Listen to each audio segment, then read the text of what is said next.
بسم الله الرحمن الرحيم.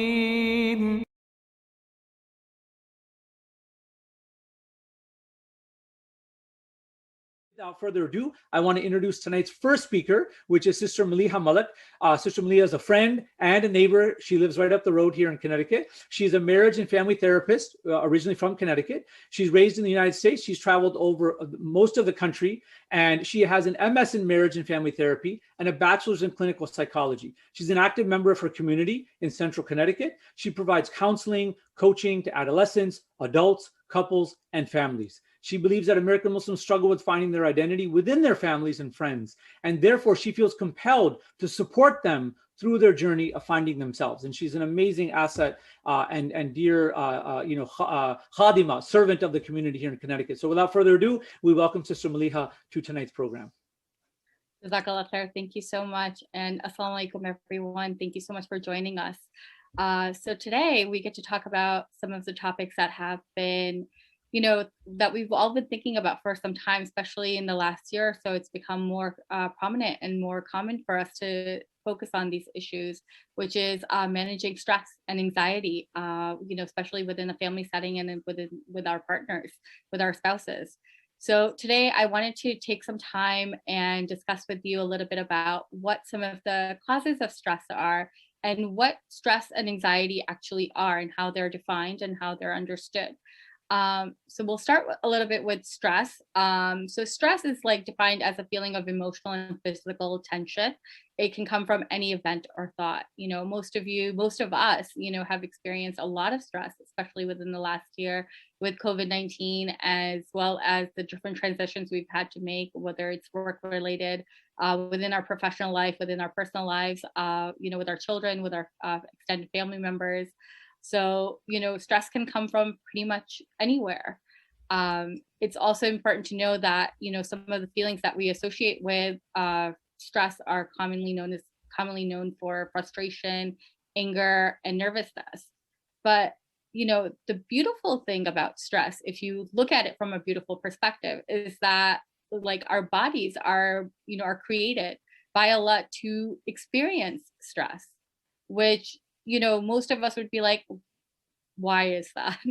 But, the feeling of stress allows us to really feel and experience what is happening with us, what's changing about us, and really identifying those core issues or core factors that could be contributing to that stress or to that, issue that's happening.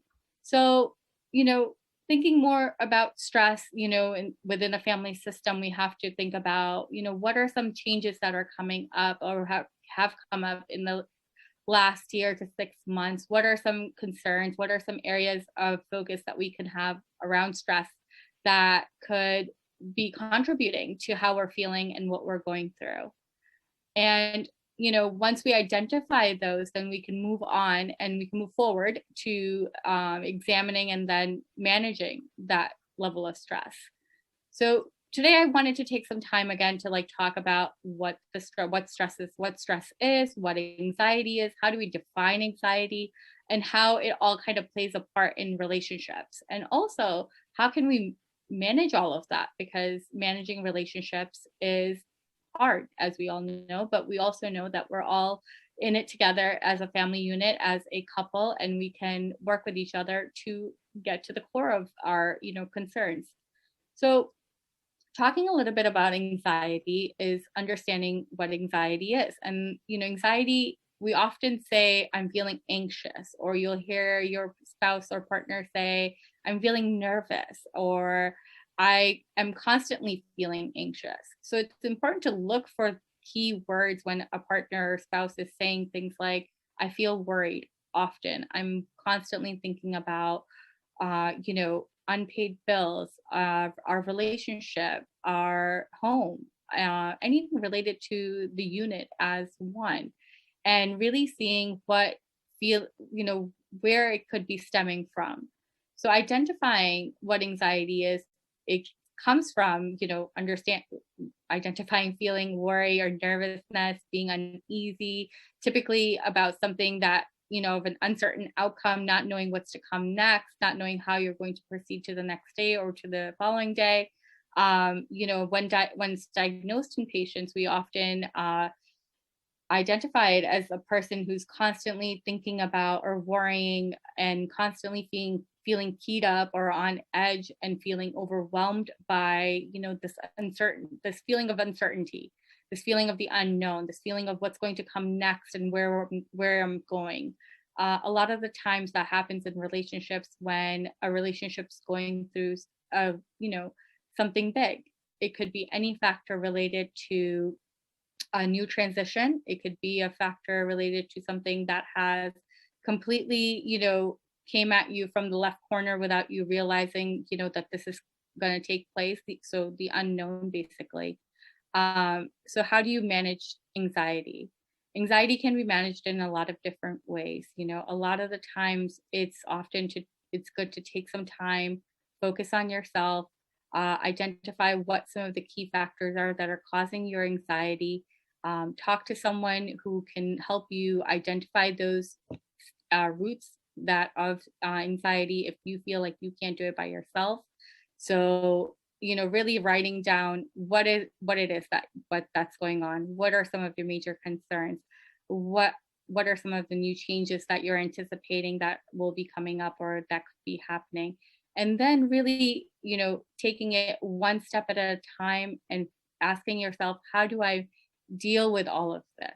Because dealing with all of it at once is going to, again, cause that stress, cause that anxiety, and really make you feel overwhelmed during this time or this change or just on a regular day within your family unit. So it's important to really ask yourself, where are all of these, feelings coming from? What are some ways I can deal with these feelings? How do I seek professional help right away? Do I have to take time to really focus on myself, focus on, what the problem is? Do I have to deal with this with my spouse? Do I deal with it alone?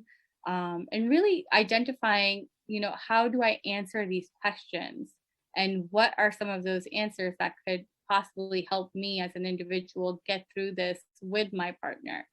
How can, asking yourself, so we call this as a check-in, where you are checking in with yourself and you're questioning all of the things that I mentioned just now, that really seeing where all of these issues are coming from. Also, trying to spend some time alone is helpful. When you spend a little bit of time by yourself in your own space, thinking about what's going on, what's causing your stress, you're likely to find some of the answers that you're looking for. Whereas if we take our anxiety, those feelings of overwhelmness, those feelings of uncertainty, those feelings of always feeling like you're on edge, and add it to our day-to-day stress of going to work, being at home, being present for our family, being present for our loved ones. When we add all of those things together and not allow ourselves the time that we need to focus on them, we're going to find ourselves feeling really isolated and alone. And we're also going to find that no one, even our spouse, the one person who can support us or guide us or help us, is unable to do so. So it's important to really take that time to yourself and ask yourself some of the important questions about where your mindset is at and what you can do to help yourself. What are things that make you feel good? Is it taking a walk by yourself? Is it enjoying the weather if the weather is nice? Is it talking to a friend about what you're experiencing? Is it talking to your spouse? One of the things that I always recommend is that before you talk to your spouse about what you're experiencing and how you're experiencing it, it's important to be clear with yourself. Once you have an idea of what you're experiencing, you can then clearly talk to your spouse about what it is that you would like them to know and how they could help you.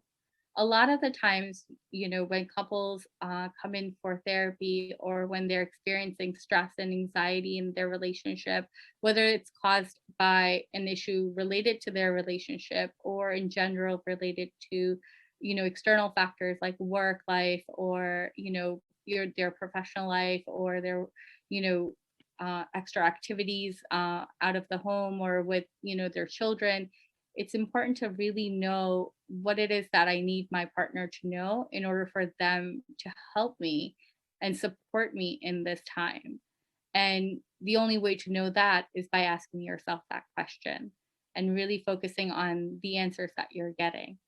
Once you have that idea, you can better communicate what you need to your partner, and then they can, be present, they can be understanding, they can listen, they can identify how what their role is. A lot of the times couples find it really hard to open themselves up to their partner because they feel like they might not understand, they might not be able to, even after communicating, they might feel that their partner doesn't quite get what they're saying, and that's okay. It's important to acknowledge that is something that's normal, and that is something that often happens when we're with our spouses and we're, experiencing this stress, because, our partner could be experiencing that same stress as well.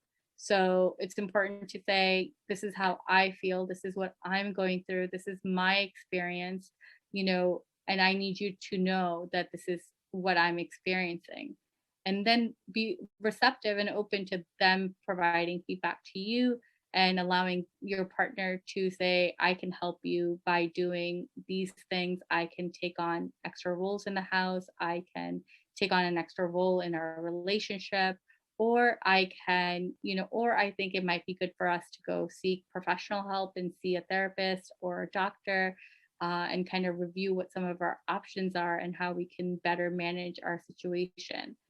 Um, I think one of the best ways to manage anxiety and stress, whether it's, you look at it from a religious perspective or from a everyday perspective, it's really just going out and, enjoying the weather and the beauty that's like around you. We have to, we sometimes forget that there's so many blessings that we have that are from Allah that really are there for, for us to enjoy, whether it's like a walk in the park and really just kind of relaxing, and kind of checking in with yourself during that walk and seeing how you're feeling, seeing what you're seeing, being more aware of your surroundings, being more present. All, these little small tips, everyday tips, can be very helpful to reduce our anxiety and stress, because they can help us cope a little better with all the things that are going on around us, and they can allow us to really feel more confident in understanding ourselves and becoming self-aware, and then be able to, say to our partner and our spouse that this is what I'm experiencing and this is what I'm going through. Using some of the skills that we're taught in Islam, like dhikr and prayer. I often work with clients and I say, meditate. Prayer is a form of meditation. So really utilizing those same concepts that we learn in therapy, in a more from a therapeutic perspective, and then also applying them to a religious aspect of our life.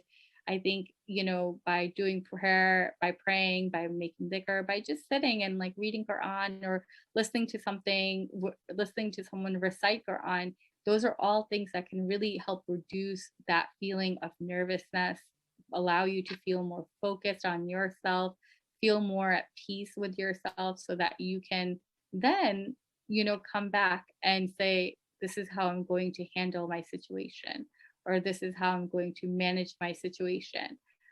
This is how I'm going to relate it to my spouse, so that I don't go and yell and scream and fight, or, don't say something that I might later regret, because that's often the case. We, become so keyed up because of all of the things that we're experiencing, because of whether it's the stress, whether it's like the anxiety, we often just, spit out all of these like things to our partners, and we say all these things, and we don't think about how our words could be impacting them.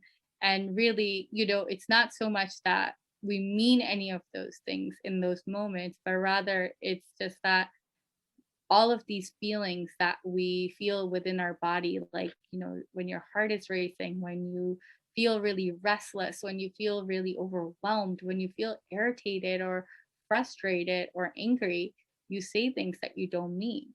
So, rather than going that immediate route of just, spewing out whatever comes into your mouth and, talking to your partner in a way that you will later think back and say, I really shouldn't have done that.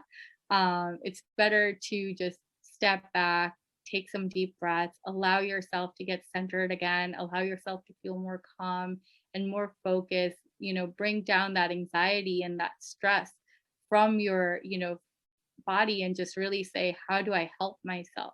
How do I form a relationship with myself where I can, be this person who can manage their symptoms of their stress? Because we all know that stress is always going to be there. It's not something that ultimate that one day it'll finally go away. And even though I'm sure majority of the clients that I've worked with, when they come into my office, they're like, where's that magic wand that I can make all of those stressors go away? And I often say, I wish, we had one of those. It would make like a huge difference. But really I think it's important to know that stress is always going to be there, but it's not something that we should let take over our life. We can manage it as long as we allow ourselves to do so. So we have to remind ourselves that there are ways to, just relax and focus on ourselves, focus on our relationship with our spouse, focus on our partnership, focus on our, just understanding how the two of us can help each other.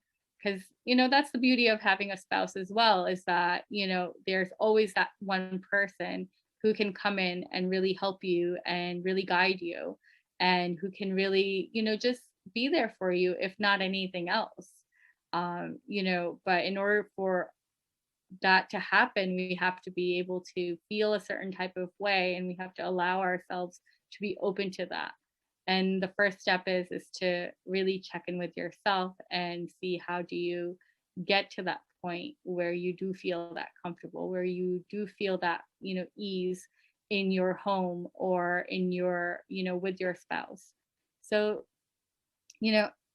while I was listening to Ustad Ibrahim, it was really beautiful to hear that, that even like the Prophet Muhammad Sallallahu Alaihi Wasallam, even he felt anxious, and that feeling of like nervousness and the unknown of like, not knowing where things are going or how things are coming, or if we've done something wrong, even that feeling, to expect that, even our Prophet Sallallahu Alaihi Wasallam, like he even experienced that, to say, it makes it so much more natural and so much more of a, it just makes it so much more beautiful in a way, even though a lot of people, dealing with anxiety know that when you're feeling that, anxiousness, when you're feeling that worriedness, it's not a beautiful feeling at all. So, but knowing that even a person of his stature, like to the highest stature, is able to experience that and then come back from it and really accept it as, part of the process of moving forward, we, can also do the same by, really recognizing what are those areas that require our attention in order for us to feel more calm and more relaxed, or feel more, grounded in, in our life, in the things that we're experiencing. Of course, if your anxiety is, you're experiencing it more often than you think is okay, and if you're feeling like the worrisome is not going away, or the constant thinking of what's to come, or the uncertainty is not going away, and you're constantly feeling keyed up, definitely speak to a physician, and please get help for that, because there is help out there, there is support out there. You're not alone in the process. So it's important to know that you can reach out to someone and explain how you're feeling, and there will be someone out there who will definitely understand what you're experiencing and will be able to help you, along the way, and will be able to help you in what you need. So with that, like, you know, just going back to how to manage anxiety and stress with your partner, with your spouse. I always say partner rather than spouse because I feel like, in a marriage, it is a partnership. The partnership doesn't have to have a percentage of any type, but partnership is important.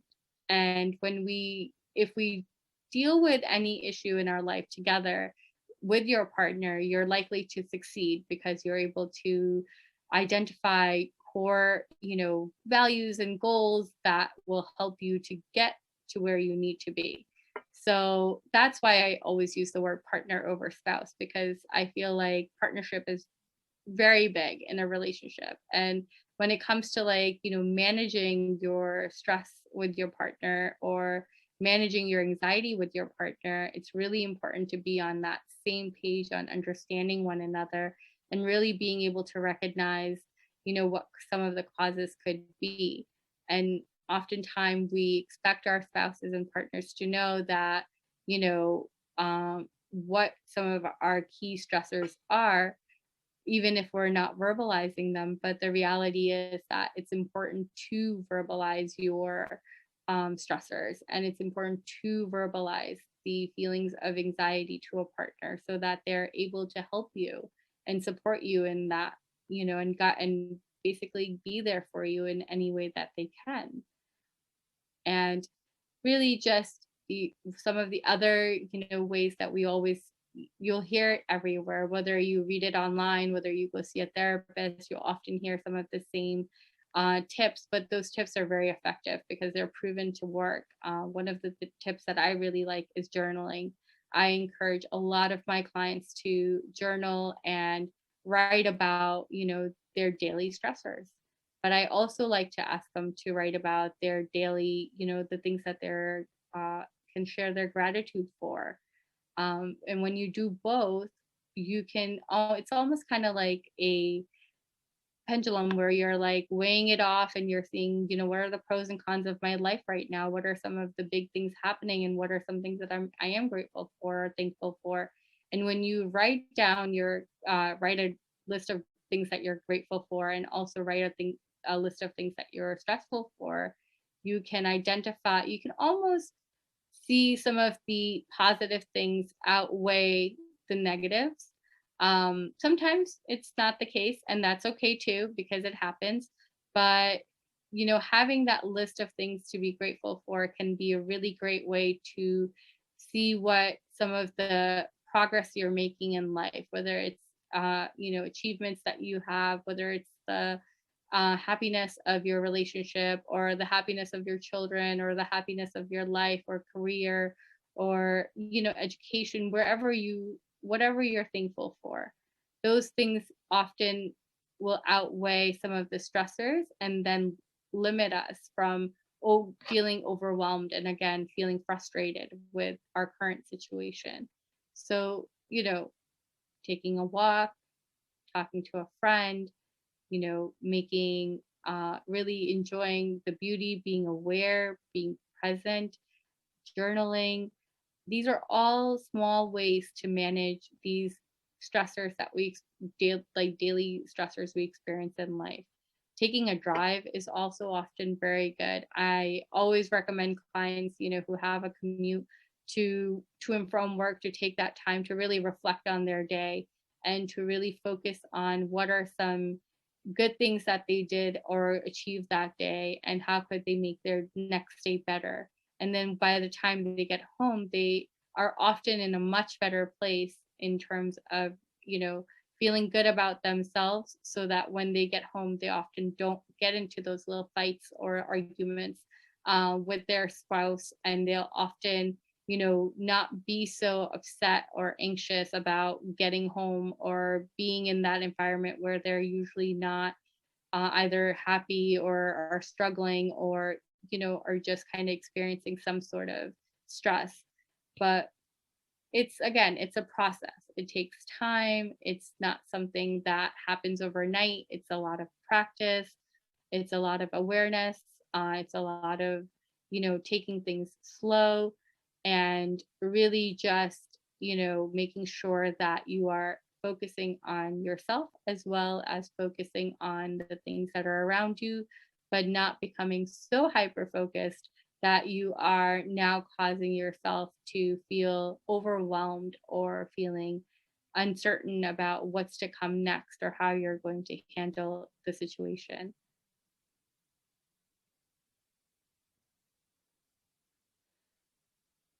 So a lot of the things I've mentioned are, things that we've talked about I've mentioned a few times, and the reason I keep repeating the same concept is really because it takes time. It's about, recognizing what are some things that you need to do and identifying ways to really get through your day to day. And, once you do that, once you're able to cope with those situations, you'll find that the stress that you're experiencing will minimize, and really utilizing your surroundings, the, people around you will help you to manage your stress a lot better. And, just really, sorry, I'm having some trouble with my internet.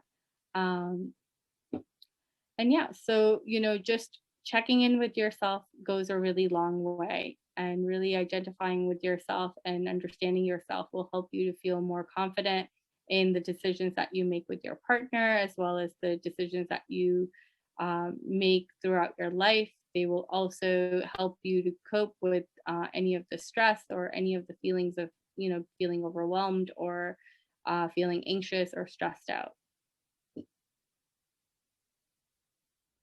Thank you so much, Sister Maliha, for a fantastic, fantastic presentation.